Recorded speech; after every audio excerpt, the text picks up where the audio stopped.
Shalom, selamat pagi, selamat siang, selamat sore, dan selamat malam kami ucapkan bagi setiap saudara yang menyaksikan ibadah ini.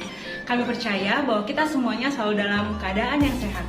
Saat ini kita akan mulai ibadah, mari kita mempersiapkan hati untuk boleh memuji dan menyembah Tuhan bersama-sama. Selamat beribadah, Tuhan Yesus memberkati.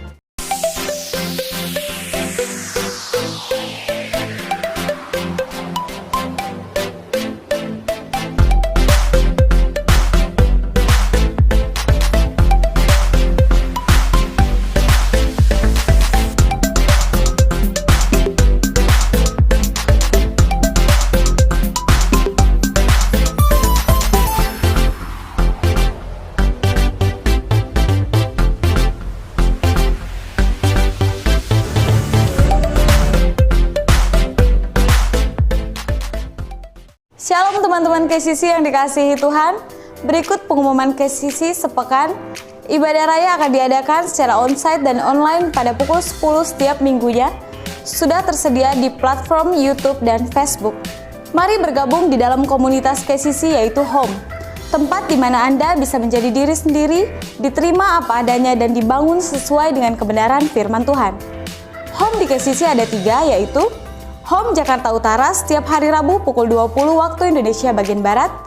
Home Jakarta Timur setiap hari Rabu pukul 20 waktu Indonesia bagian Barat. Dan Home Couple atau yang sudah berkeluarga setiap Sabtu pukul 20 waktu Indonesia bagian Barat. Doa pagi KCC diadakan setiap hari Sabtu pukul 6 sampai 6.30 waktu Indonesia bagian Barat via Zoom. Link Zoom akan di-share di Instagram kita di @kcc_kingdom. Mari membangun keintiman dengan Bapa di sorga lewat doa pagi. Bagi saudara yang membutuhkan dukungan doa, saudara bisa mengisi link permohonan doa yang disediakan saat ibadah online berlangsung di Facebook KCC Kingdom atau pada bio Instagram di @kcc_kingdom. Bagi saudara yang rindu bertumbuh dalam kebenaran firman Tuhan, saudara bisa mengakses Kivotion renungan singkat 1 menit yang di-share di setiap hari melalui Instagram KCC yang akan mengubah cara saudara berpikir. Untuk informasi seputar pelayanan KCC, silahkan follow Instagram KCC di @kcc_kingdom, Facebook KCC Kingdom, email kingdom.kcc@gmail.com, atau bisa mengirimkan pesan melalui WhatsApp di nomor yang tertera.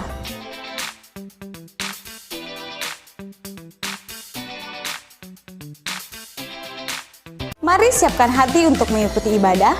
Dimohon selama berada di dalam ruangan, jemaat taat menjalankan protokol kesehatan 3M, memakai masker, mencuci tangan, dan menjaga jarak. Stay safe and healthy. Tuhan Yesus memberkati.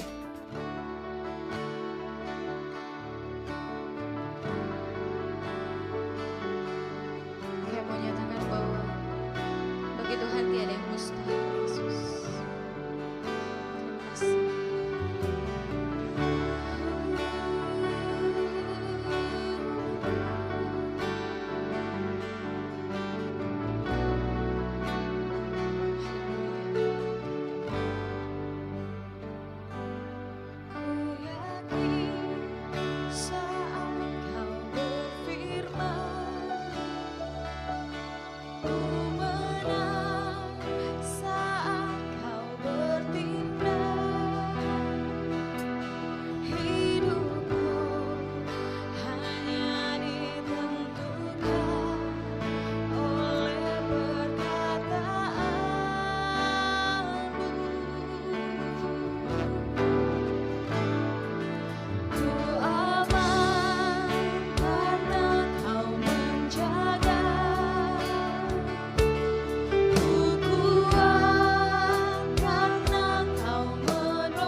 mukjizat-Mu nyata di dalam hidup kami.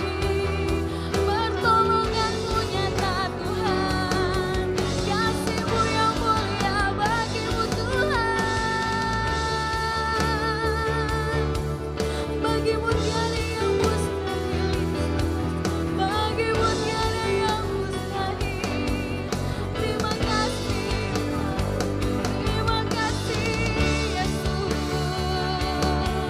Kami mau bersyukur, kami mau bersyukur Tuhan. Bagi-Mu segala pujian, bagi Tuhan tak ada yang mustahil. Sebab bagi Tuhan tak ada yang tak mungkin. Mukjizatnya disediakan bagiku, ku diangkat dan dipulihkan. Nyatakan lagi bagi Tuhan tak ada yang mustahil. Amin. Bagi Tuhan tak ada yang tak mungkin.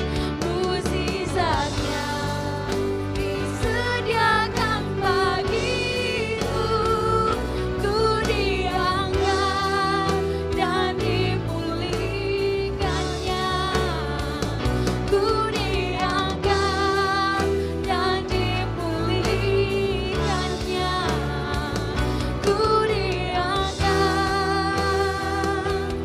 dan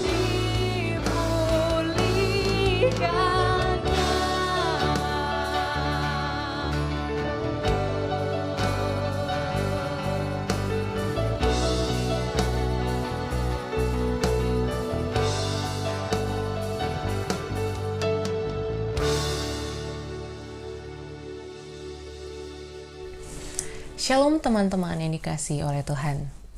Bulan ini seperti yang kita tahu, kita belajar tentang positive thinking atau positivity.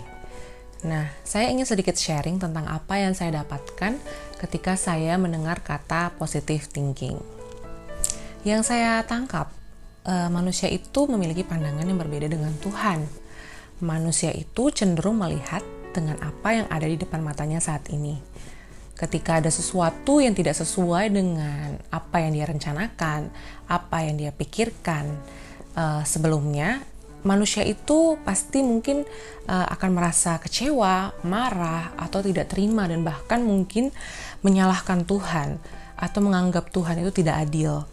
Nah, inilah yang terjadi ketika manusia menggunakan kacamatanya pribadi dan bukan kacamatanya Tuhan. Tapi perlu kita sadari, kacamata kita sebagai manusia itu berbeda dengan kacamata Tuhan. Kacamata Tuhan itu bisa melihat segala sesuatu dengan jelas. Dia jangkauannya luas. Nah, tidak hanya luas, tapi juga detail. Mata Tuhan itu menjelajah hingga ke seluruh bumi.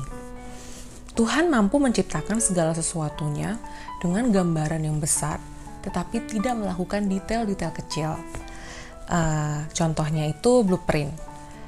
Ketika kita membangun rumah atau merenovasi rumah, kita itu bisa membuat sebuah blueprint atau kita menciptakan blueprint.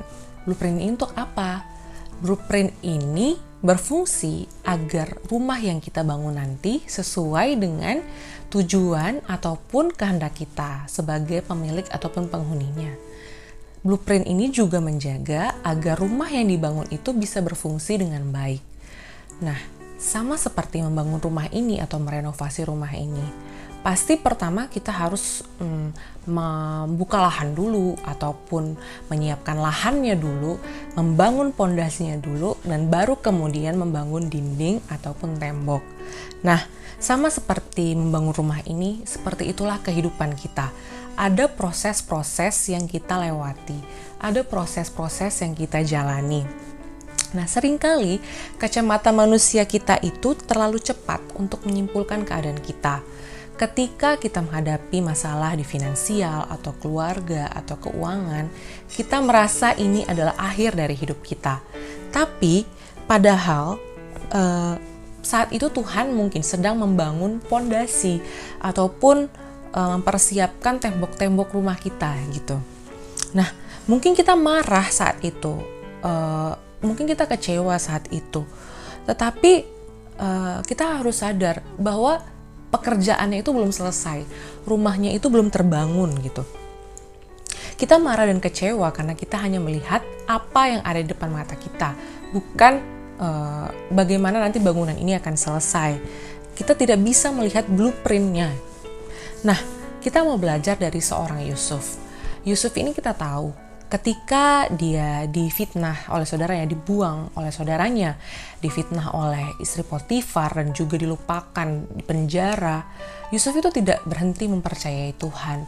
Yusuf itu tidak melihat masalahnya dan berhenti sampai di situ.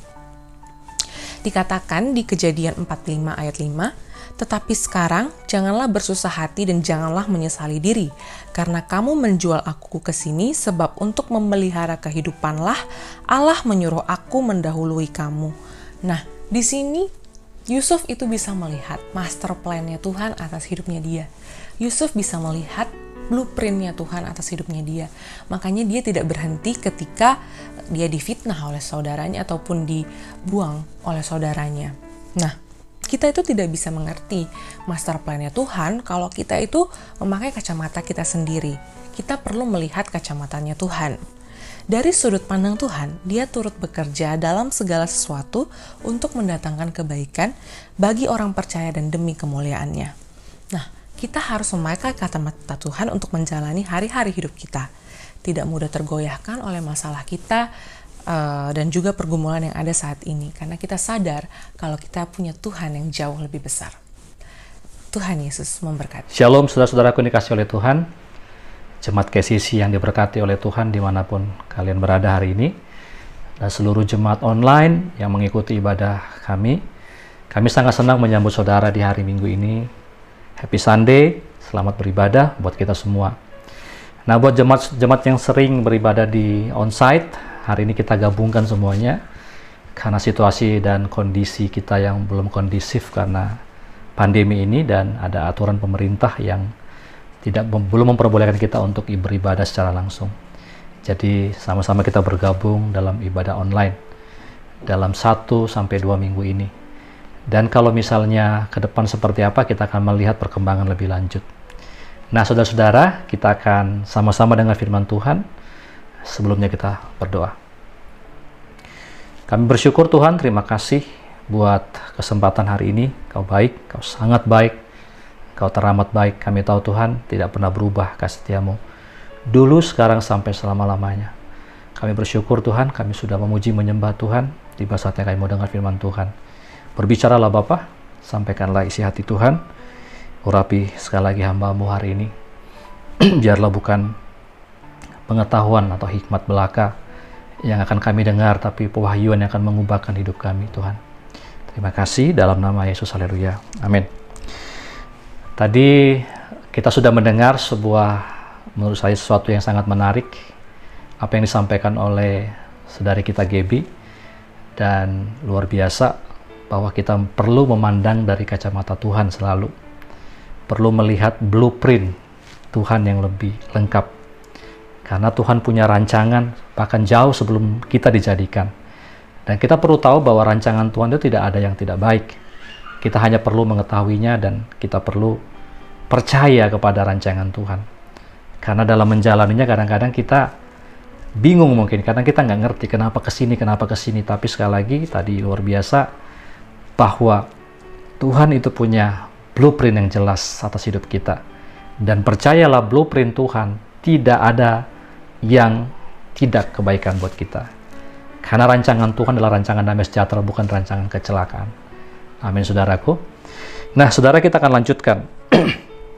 Ini minggu terakhir di mana kita akan mendengar khotbah tentang pikiran positif.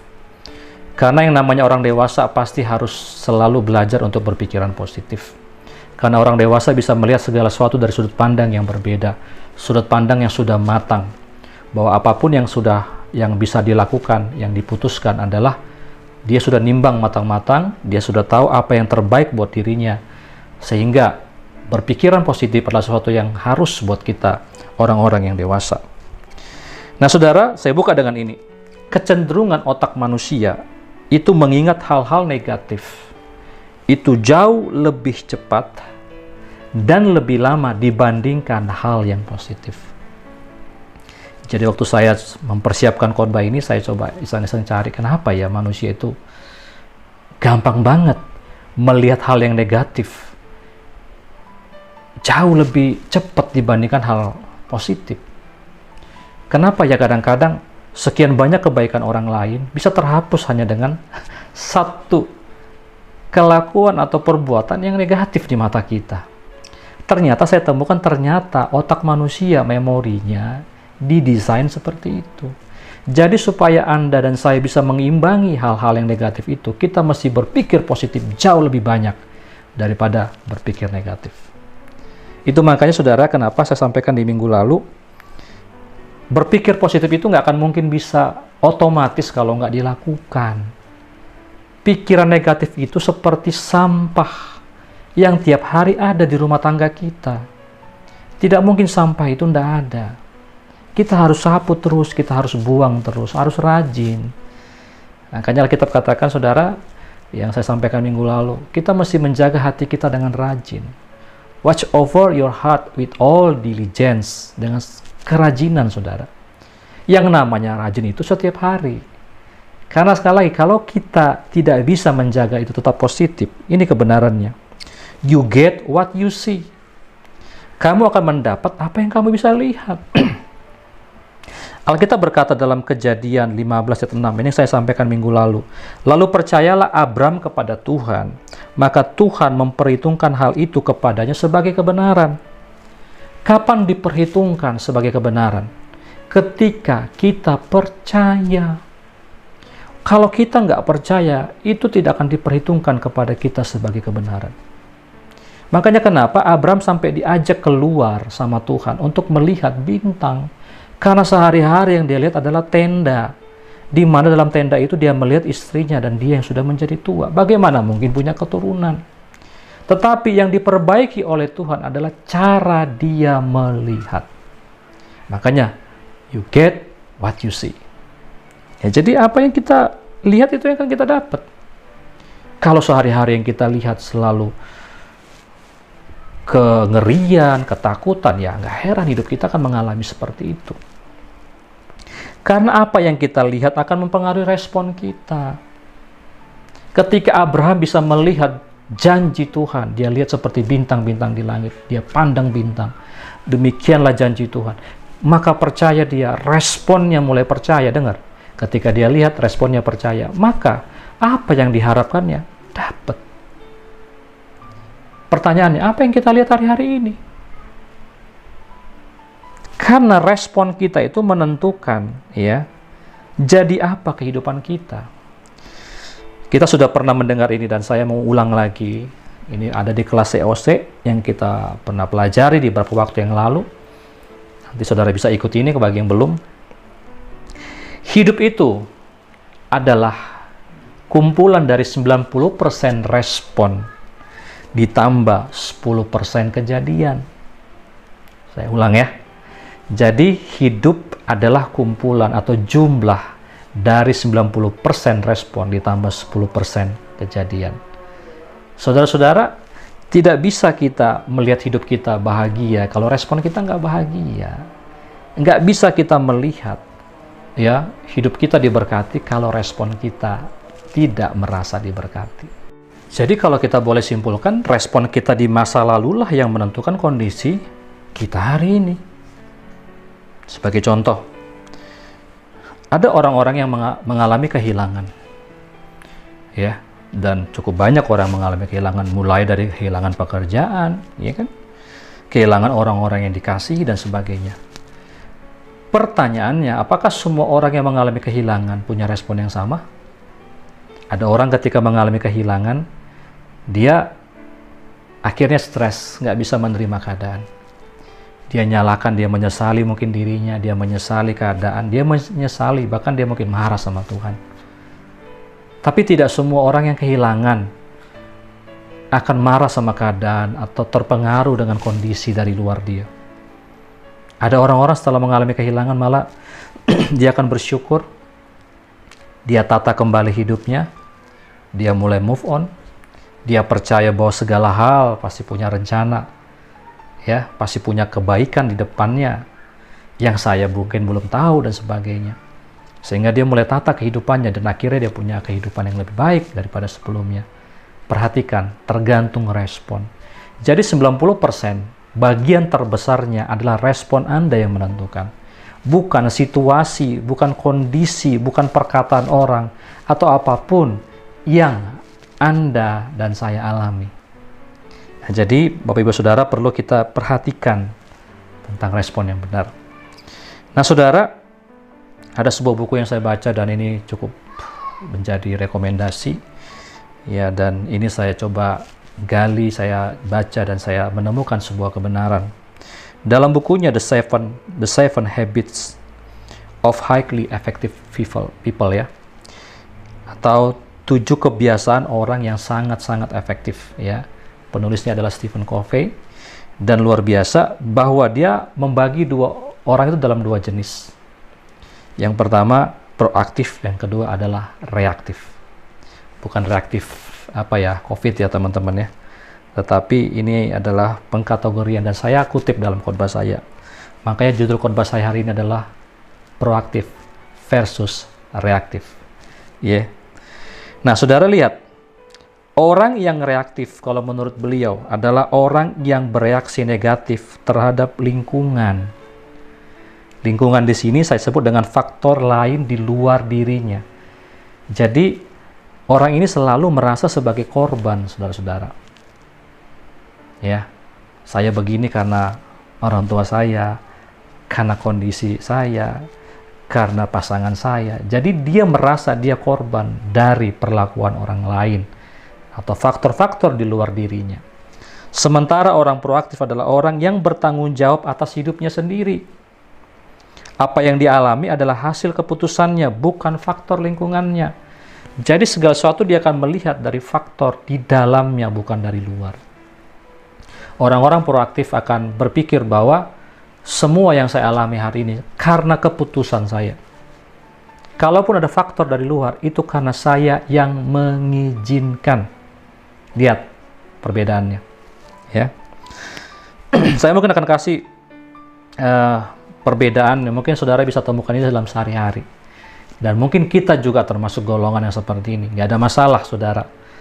Ya, artinya kita semua belajar rentan. Kalau kita memang orang yang masih reaktif, ya belajarlah untuk lebih baik. Belajar untuk berubah. Kalau firman ini mau kita lakukan dan menjadi daging. Orang yang reaktif, ciri-cirinya, contoh-contoh, ini contoh ya. Contohnya, statementnya tuh begini. Tidak ada yang dapat saya lakukan. Familiar? Gak ada. Gak bisa. Saya udah gak bisa lagi berubah, ya begitulah saya. Benarkah ada orang yang gak bisa berubah? Atau keputusannya yang gak mau berubah? Tapi orang proaktif bilang begini, mari kita lihat alternatif yang kita miliki. Pasti ada jalannya. Saya memilih pendekatan yang berbeda. Orang reaktif bilang begini, ia membuatku begitu marah. Lihat. Sementara orang proaktif, saya mengendalikan perasaan saya sendiri. Dia boleh marah, tapi kalau saya tidak izinkan diri saya menjadi korban dari kemarahan dia, itu tidak akan mempengaruhi apa-apa sama diri saya. Mereka, orang reaktif, mereka tidak akan mengizinkan itu. Orang proaktif, saya dapat menghasilkan yang lebih efektif. Orang reaktif, saya terpaksa ngelakuin itu. Bayangkan, terpaksa ngelakuin. Sementara orang proaktif, saya akan memilih respon yang sesuai. Orang reaktif bilang begini, saya harus. Orang proaktif, saya memilih. Lihat perbedaannya saudara-saudara, bahwa orang reaktif dan orang proaktif sangat beda. Yang satu merasa dirinya korban, harus. Saya itu terpaksa, ya. Saya itu korban. Betapa banyaknya mungkin kita akan temu orang-orang seperti ini di sekitar kita. Bahkan mungkin kita seperti itu. Tetapi belajarlah untuk menjadi positif seperti tema kita dalam bulan ini. Amsal 4 ayat 23. Demikian firman Tuhan. Jagalah hatimu dengan segala kewaspadaan, karena dari situlah terpancar kehidupan. Kita sudah bolak-balik bicara ayat ini dalam bulan ini. Tetapi ada satu pewahyuan baru yang saya temukan. Arti menjaga hati adalah Anda dan saya punya kendali penuh terhadap hatimu sendiri. Bukan hati orang.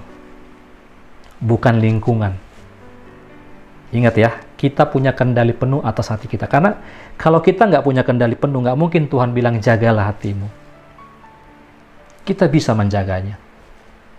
Jangan suruh Tuhan menjaga hati kita, karena itu nggak alkitabiah. Andalah yang punya kendali atas hatimu sendiri.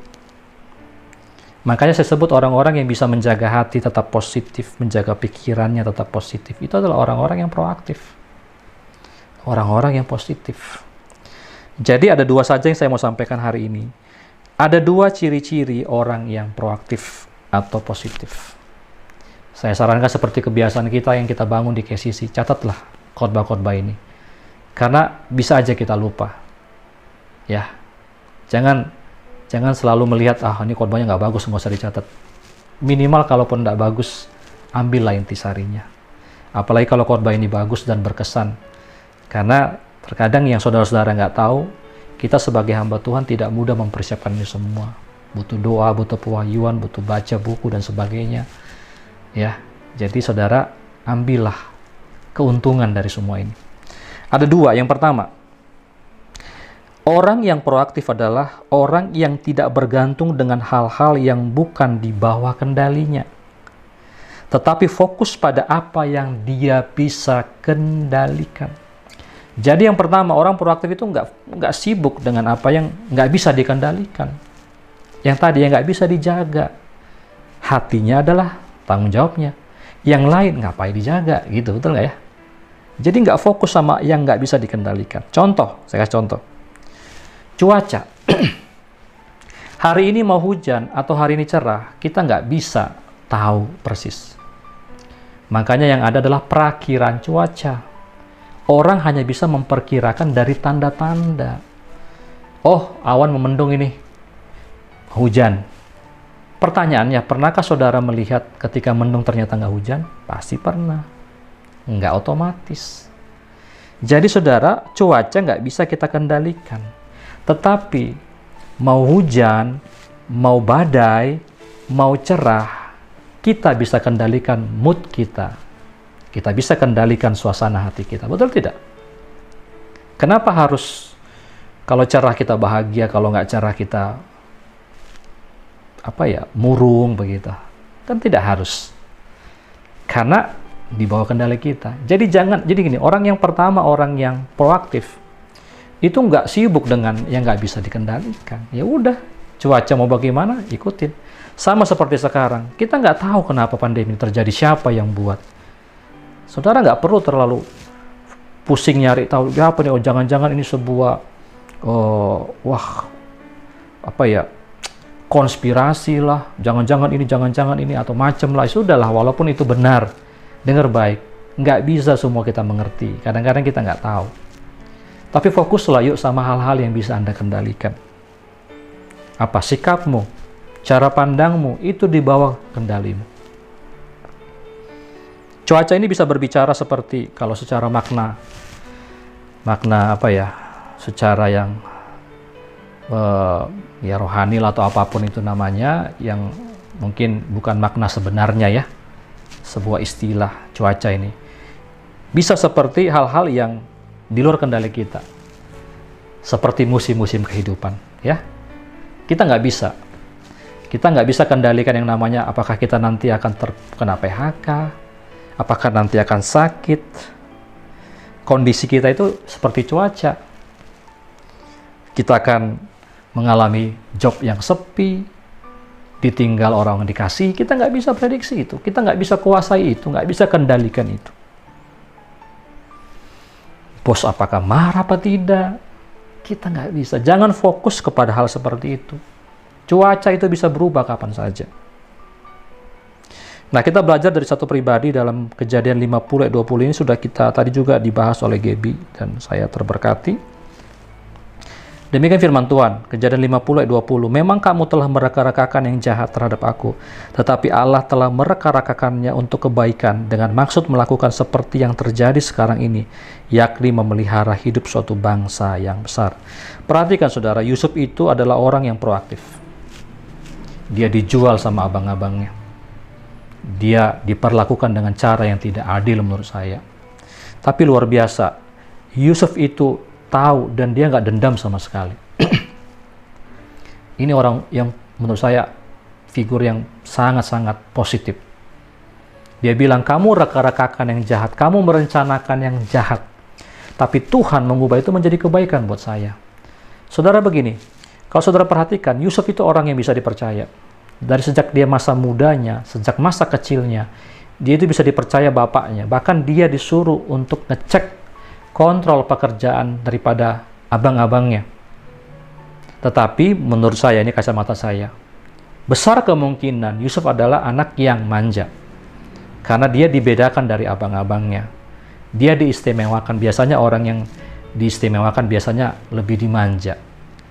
Nah, saudara tahu bahwa untuk mengubah Yusuf yang tadinya mungkin orang manja tadi yang oke lah punya visi besar tapi mungkin punya sikap atau punya mental atau apapun perlu dikikis sama Tuhan.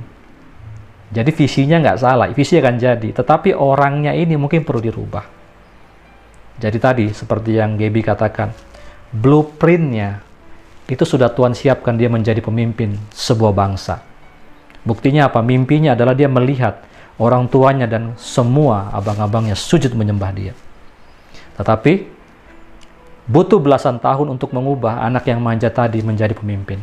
Makanya dia tahu persis bahwa kamu jangan, udah lupakan, saya sudah ampuni kesalahan kamu, kira-kira dalam bahasa saya. Tidak usah takut sama saya. Karena apa yang kamu rencanakan itu kebaikan, karena Tuhan sedang punya rencana buat saya untuk memelihara suatu bangsa yang besar. Dia ngerti blueprintnya Tuhan. Nah, begitulah ciri-ciri orang yang proaktif, saudara-saudara. Ya, nggak nyalakan orang. Bayangkan kalau skenario-nya dia malah nyalakan kakak-kakaknya, abang-abangnya.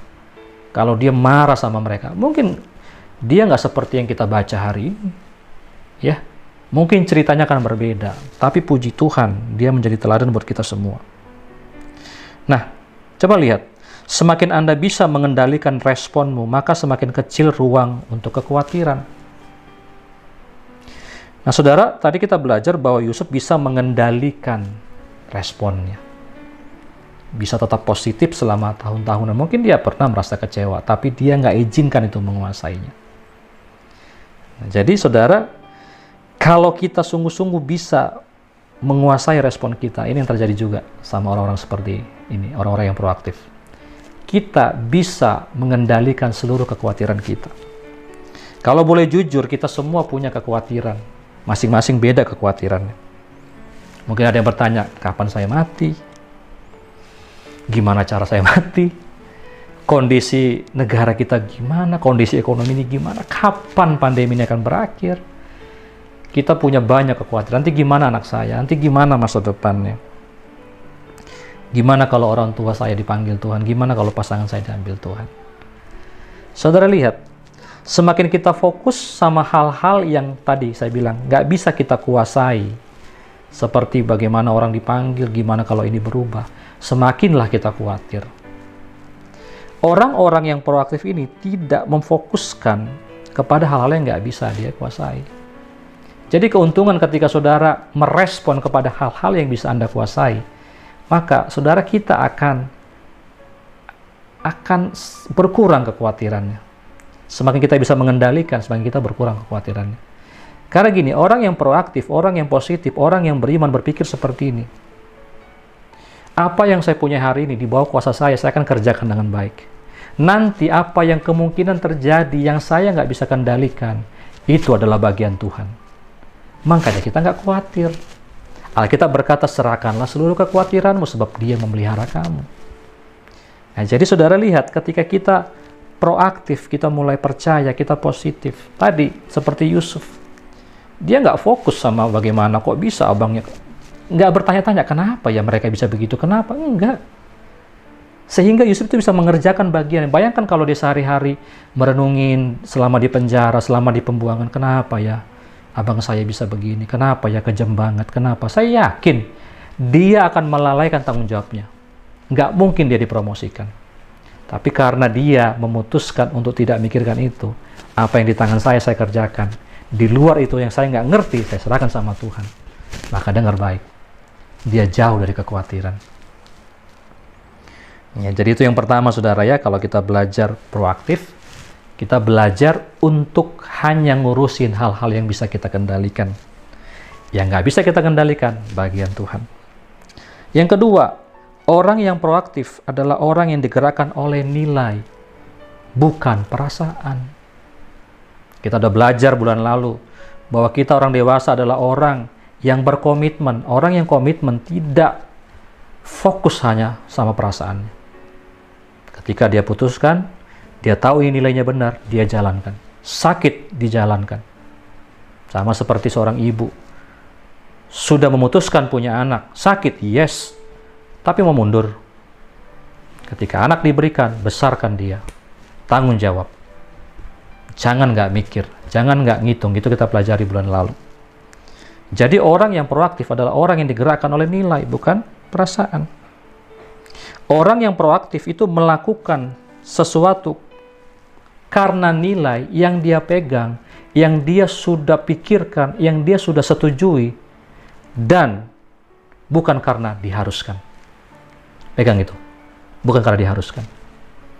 Ada banyak orang berpikir, saya harus menikah.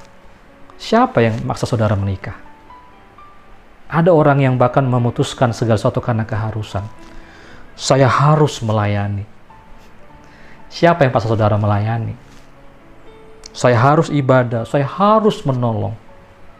Bukankah karena kita anak Tuhan kita harus menolong? Saudara, jangan sampai salah paham. Yes, kita sebagai anak Tuhan memang kalau ada pada kita, kita nolong. Tapi bukan keharusan. Alkitab berkata, lakukan dengan rela. Ketika orang melakukan dengan sebuah keharusan, sebuah paksaan, ini yang terjadi. Anda sudah kehilangan berkat sukacitanya. Kita lakukan dengan bersungut-sungut. Dan yang menariknya, orang yang nggak melakukan dengan pengertian, yang karena keharusan, ketika tidak terjadi seperti yang diharapkan, dia akan menyalahkan orang yang mengharuskan. Contoh, saya bercerai seperti ini karena pasangan saya adalah pilihan orang tua saya. Sekalipun Anda dipilihkan oleh orang tua, Anda tidak harus menikahi orang itu. Tetapi ketika Anda setuju karena dipilihkan, jangan pernah menyalahkan orang lain karena keputusan itu. Karena orang yang menyalahkan orang lain sedang memberikan kendalinya kepada orang lain, sedang melepaskan tanggung jawabnya kepada orang lain. Orang yang merasa dia menikah, dia bercerai, dia rusak pernikahannya karena dijodohkan. Ini contoh aja. Dia menyalahkan orang tuanya. Dia bebas dari tanggung jawab. Ini ciri-ciri orang yang reaktif. Suka nyalahkan orang lain. Sehingga dia nggak memutuskan untuk berubah. Dia nggak pikir bagaimana caranya bisa menyelamatkan pernikahan ini. Saya mau katakan begini. Bagi engkau yang sudah menikah dan mungkin kacau pernikahannya, dengar ini. Cinta adalah kata kerja. Cinta itu adalah kata kerja. Itu yang harus kita kerjakan. Cinta itu pengorbanan. Cinta itu memberi. Cinta itu bukan perasaan. Buahnya adalah perasaan. Jadi ingat ya, kita kerja. Cinta itu kerja ya. Hasilnya adalah perasaan.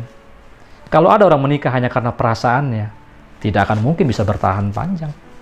Cinta itu kan pengorbanan. Perasaan nanti akan menyusul. Memang benar kita menikah karena cinta, tapi dengar baik, cinta saja nggak cukup. Engkau yang memutuskan untuk mencintai orang lain, berarti kita memutuskan untuk komitmen seumur hidup. Sama seperti seorang orang tua kepada anaknya. Ketika dia putuskan punya anak, dia komitmen untuk mencintai apapun yang terjadi. Itulah cinta sebenarnya, bukan cuma rasa-rasa. Jadi kalau kita marah, kita mulai bereaksi dengan apapun yang mungkin orang paksakan sama kita, dan kita akhirnya menyetujui itu, buktinya apa? Kita menjalankannya. Buktinya tadi, dia menikah dengan orang yang dipilihkan.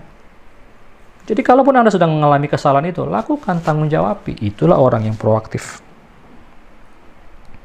Saya jadi begini karena saya dulu masa kecilnya kurang kasih sayang. Dengar baik, memang masa lalu kita punya faktor yang cukup besar, punya andil sama masa depan kita. Tapi saya mau katakan hari ini, apapun masa lalu kita, itu bukan sebuah kebenaran, itu bukan sebuah alasan untuk kita tidak berbahagia, untuk kita tidak maju, untuk kita tidak menikmati janji Tuhan. Karena seringkali yang menghalangi kita menikmati janji Tuhan adalah sikap kita. Perhatikan 10 pengintai yang gak masuk ke tanah Kanaan karena sikap mereka yang jelek. Karena sikap mereka yang tidak positif. Orang-orang yang cuma menyalahkan semuanya, nyalakan Musa, nyalakan kenapa kita dibawa ke sini, kenapa ini ada banyak raksasa, kenapa kita seperti belalang, kita mau mati di sini. Tapi lihat Yosua bilang, ini tempat yang luar biasa, ada susu dan madu di sana. Lihat, luar biasa cara pandang.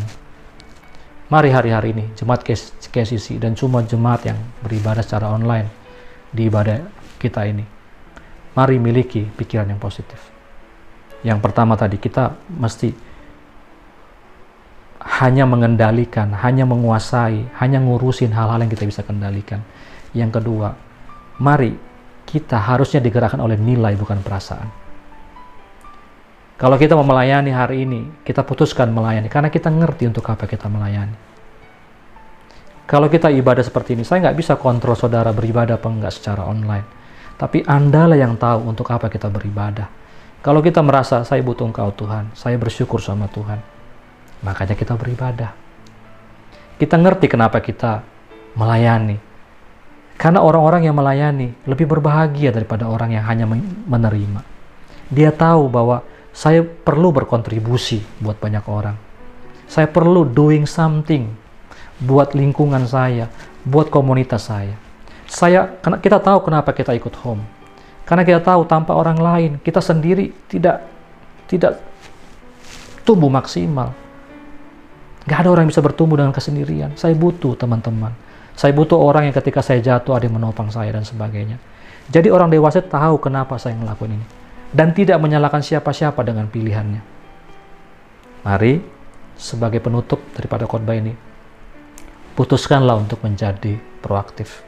Putuskanlah untuk menjadi positif. Saya percaya kita semua akan mengalami kemenangan demi kemenangan.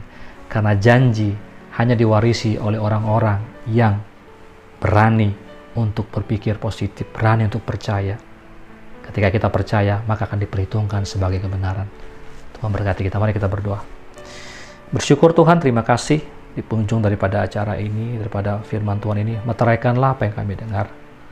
Hamba berdoa ya Tuhan buat siapapun yang dengar firman ini dan kami merasa kami masih perlu berubah. Ubahkan inner kami Bapa. Ubahkan kedalaman hati kami ya Tuhan. Kami mau belajar untuk menjadi taat karena kami tahu semua perintah Tuhan, semua yang Tuhan membawa kami kepada kedewasaan adalah buat kebaikan kami, bukan buat kebaikan orang lain. Berkati Tuhan apapun yang mungkin sudah rusak dalam hidup kami, siapapun yang mendengar pesan ini, pulihkanlah hidup kami semua Bapa. Pulihkan setiap pernikahan yang ada, pulihkan setiap hidup yang ada. Kalau ada yang mengalami titik terpuruk hari ini, bangkitkan mereka Bapa. Buat mereka bisa melihat cahaya daripada pengharapan Tuhan. Terima kasih Bapa. Berkati semua yang sudah menyaksikan ibadah ini. Bapakku, sebelum kami pulang, berkenanlah untuk memberkati jemaat-Mu ya Tuhan. Kekasih-kasih Tuhan, terimalah berkat yang berlimpah-limpah daripada Allah Bapa, cinta kasih daripada Tuhan kita Yesus Kristus, dan persekutuan yang manis dengan Roh Kudus kiranya menyertai saudara-saudara hari ini, besok bahkan sampai selama-lamanya. Mari kita berkati sama-sama, kita katakan amin, amin, amin. God bless you. Happy Sunday.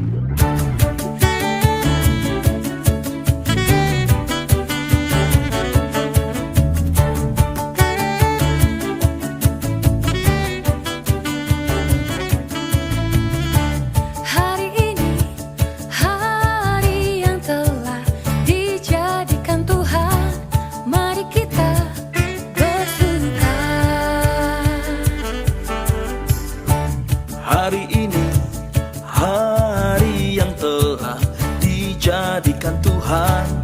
Mari kita